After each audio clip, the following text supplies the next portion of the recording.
She shoots me a dirty look, displeased with my disrespectful tone. She just had her regular Botox treatment and her face looks frozen in place.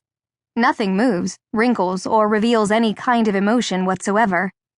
Then again, that's how my mother is, with or without Botox treatments. To show feeling is to show weakness, something my father and mother despise, along with failure, underachievement, and embarrassment to the family name. Something I frequently cause. But doesn't it seem just a little bit silly? I say, knowing I'm treading on thin ice. My father hates when we question the rules, but sometimes I can't keep my mouth shut because I keep it shut too often. To not be able to slouch just a little since we're the only ones here? Maybe we should start having her eat at her own table, my father says, taking a bite of his asparagus. You know how I feel about distractions while I'm eating. He's always in a pissy mood, but he's extra pissy today. He had to join my mother at a mandatory meeting at my school with the principal because I got caught ditching yesterday. It wasn't really a big deal, I just missed gym. But they got called in, and that, in and of itself, caused an embarrassment to my father, which he repeatedly reminded me of in the car ride home. She never does anything right, he'd said to my mother as we drove home. I'm so sick and tired of the drama. Either she needs to straighten up or she needs to go. He'd said it like I was a dog or something equally as easy to discard. My mother continues to glare at me from across the table, warning me to keep my mouth shut, that my father is not in the mood for any arguing, like he ever is. She has blue eyes and blonde hair identical to mine, but her hair has started to gray, so she dyes it once every couple of weeks so her roots won't show. She gets manicures, won't wear anything else besides name-brand designers, and has a shoe closet that's as big as a lot of people's houses.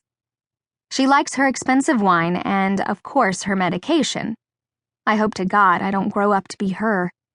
But if my mom has her way, I'll be married off to some well-known family's son, despite the fact that we won't be in love. Love is stupid. Love won't get you happiness, she always says. It's how my mother and father met, which is probably why they sit on opposite ends of the dining table and never make eye contact. Sometimes I wonder how I was ever created, since I've never even seen them kiss. My father's phone chimes from inside his shirt pocket, and he slips it out, checking the screen. He hesitates, and then silences it before returning it to his pocket. Who was that?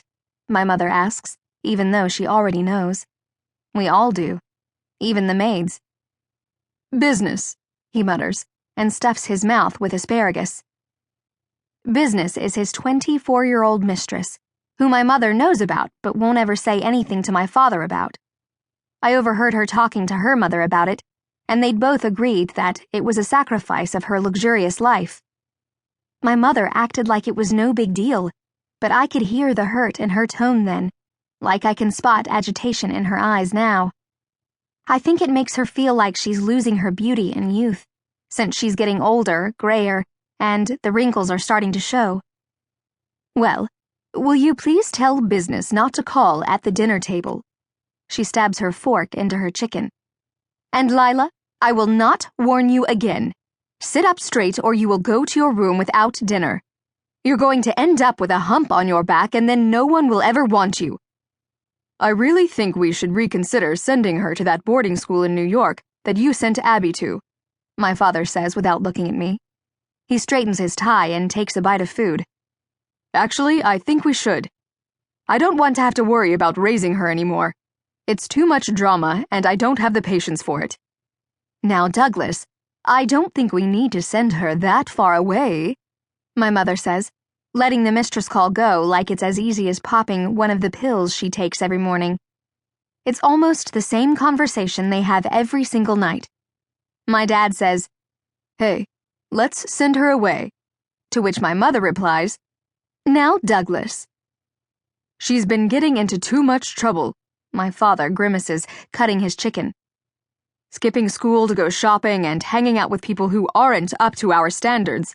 She has average grades at best, and 0 accomplishments besides looking pretty. I ran into Fort Allman the other day, and his son just got